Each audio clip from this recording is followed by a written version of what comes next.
datang kena tininggalno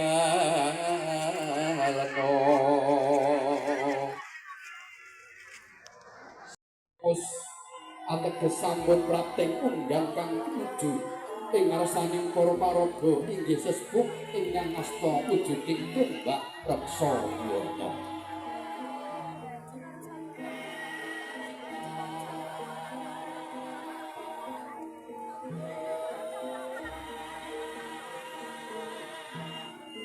Kandhe weling pradonga ketawang Sri Narendra kados dening para paraga kang ayakara sinebat kados dening putra Narendra.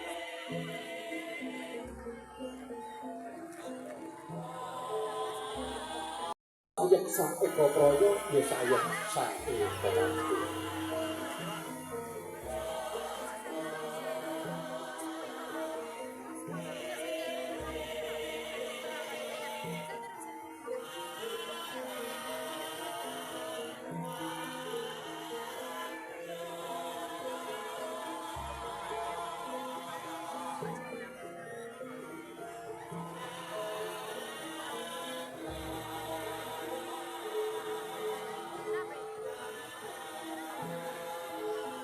Kacegeting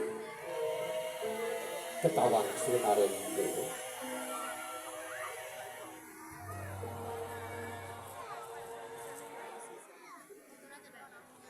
Pratandha sampun prapting para paraga hanggenya panggarapaken wujuding tumbak reksa.